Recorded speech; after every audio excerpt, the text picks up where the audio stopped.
सोमवार से हिमाचल प्रदेश विधानसभा का मानसून सत्र शुरू हुआ। सत्र के पहले ही दिन नेता प्रतिपक्ष जयराम ठाकुर ने आपदा पर विशेष चर्चा की मांग की, जिसके बाद पक्ष और विपक्ष में आपदा पर चर्चा हुई। इस दौरान नेता प्रतिपक्ष जयराम ठाकुर सरकार पर खूब बरसे और आपदा में अनदेखी का आरोप लगाया।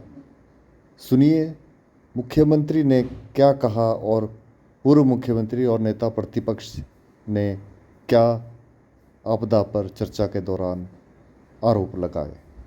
30 को जैसे ही पता लगा मैं धर्मपुर विधानसभा क्षेत्र पहुंचा और पहली को मुझे पता लगा कि सराज विधानसभा क्षेत्र में खाने की कमी इस क्षेत्र में आई है और मैं हेलीकॉप्टर के माध्यम से, जबकि मना कर रहे थे पायलट कि हम नहीं जाएंगे, मैंने कहा कि उनको राशन छोड़ना है, अब चलिए मैं साथ चलता हूं। और वहां जाने के बाद राशन छोड़ा। मैंने पता किया कि यहाँ नीचे रेस्ट हाउस के लिए रास्ता है, क्योंकि वो नीचे को आपके घर की तरफ को रास्ता जाता है। कहते रास्ता नहीं है, आप नहीं जा सकते, और कोई भी रास्ता नहीं खुला हुआ था। तो पहला पहुंचने वाला व्यक्ति मुख्यमंत्री वहां थे। ये मैं आपसे इनसे पहले पहुंचने वाले वहां थे। हमें सरकार की जिम्मेवारी उतारे। इससे के बाद मैं बताता हूं, डिप्टी कमिश्नर, एसपी, डीसी, उन्होंने पूरा दिन रात काम किया। अगले दिन 1-2 दिन बाद माननीय डिप्टी चीफ मिनिस्टर को हमारी सरकार ने वहां भेजा, पीडब्ल्यूडी मिनिस्टर को वहां भेजा, सब मंत्री वहां गए। सरकार की संवेदनशीलता क्या होती है?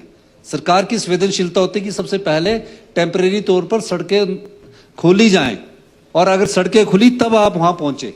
और अधिकारियों की बात सुनिए आप। रास्ते में एक जगह जो है इन्होंने पोस्ट लगा दी। जितनी भी गाड़ियां हमारे विधायकों द्वारा भेजी गई थी, उन गाड़ियों को रोका गया। सामान क्या है इसमें, और ये सामान क्या है आज आपको कहूं, मुझे आप बोलने पर विवश करें, मैं आपको सुना रहा हूं। आप पता करिए, कांडा एक जगह है जो जंक्शन, 1 मिनट सुनिए भाई, ये बहुत महत्वपूर्ण विषय है। और वहां से कुछ लोग उनको डायरेक्शन देने लगे, ये गाड़ी एसडीएम के वहां पर भेजनी है, कहीं और नहीं जानी है। उन्होंने कहा ये पार्टी की ओर से दी गई है, हमें जहां बोला गया हम वहां जाएंगे, वहां छोड़ेंगे। हमें कहा गया है पार्टी की ओर से विधायक के पास जाकर के जहां सामान का वितरण का सिस्टम किया है वहां जाना है। अधिकारी आदेश करते रहे कि ये सामान आप तहसीलदार के पास भेजिए, ये सामान आप एसडीएम के पास भेजिए। कुछ लोग उलझ भी गए इस बात को लेकर के। जब सीमाएं जो आप कहूं कि भी इस तरह से लांगी है, दुख होता है हमको इस बात को लेकर के। ये होना तो ये चाहिए था कि एसडीएम के पास जाना चाहिए था, क्यों नहीं गया?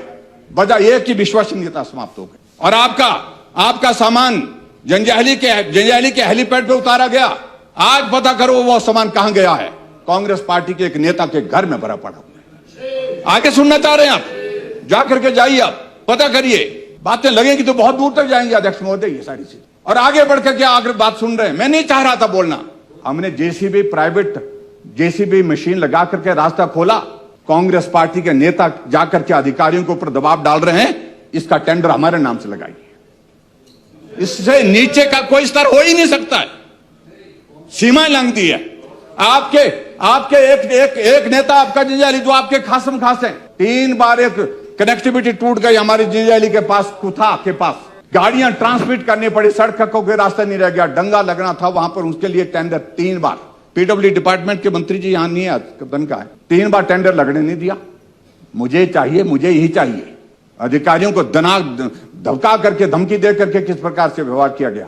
इसलिए इन बातों को खोलेंगे तो बहुत सारे जेसीबी लगी सरकार की, और जेसीबी लगी सरकार की। आपके उस नेता ने वहां पर उस सड़क को रिस्टोर करने के लिए लोग धरने पर, 15 अगस्त की तारीख को भी लोग वहां पर जंजैहली में धरने पर बैठे, सड़क पर बैठे।